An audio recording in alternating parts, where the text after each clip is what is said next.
Hi everyone, welcome to the Fashion Experiment. It's Dr. Bridget, your professor of all things fashion.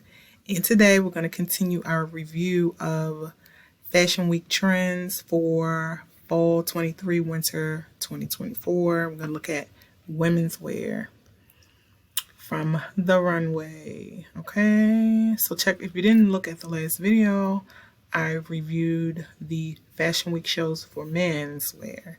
All right, so first up is London Fashion Week, and we're going to look at key trends. So just like with menswear, the similarities are going to be the not so classic and this low-key luxury. All right, again, it's in keeping with all that I've previously shared about what is trending for the season and the idea and the premise behind our care culture major theme, and that's what not so classic and low-key luxury speaks to.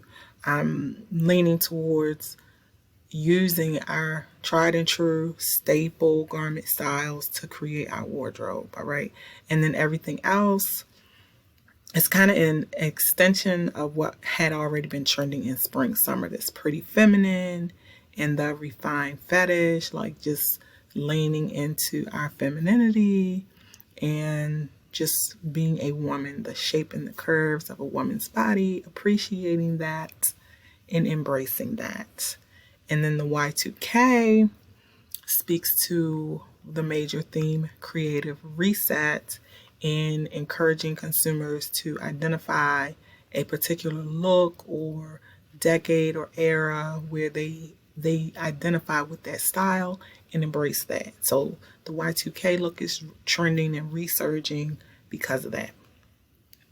Okay, next up is the New York Fashion Week runway. We see lots of similarities from London. One that I will highlight is this dystopian futures. So this one speaks to the third major theme that is all about fashion being influenced by technology. All right. And there are maybe like 2 or 3 other looks, key trend looks that are associated with that. And then everything else just speaks to either the classic look, embracing the classics, or embracing your femininity. Those were like the 2 main lanes that we went into. You either focused on your classics and, got excited about how to make your classics new and exciting, or focused on the femininity of the woman, and enhancing that, embracing that, celebrating that. And again, these are key trends. So not like the only ones, but again, the ones that were highlighted the most because they were seen repeated from one fashion week to the next, from one city to the next, one country to the next. All right. So again, same thing happening at Paris Fashion Week for women's wear.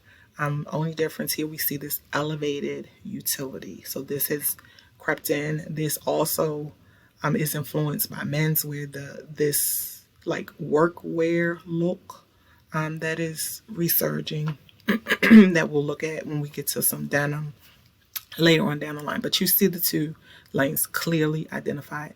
The dark night look that also speaks to the third major theme of being influenced by technology, and then pretty feminine, low-key luxury, and not so classic. And then the Milan Fashion Week, again, same thing. So you see what the key looks are, what is trending, and more than that, the motivation behind it, because that's what's important to me. It's not random, okay?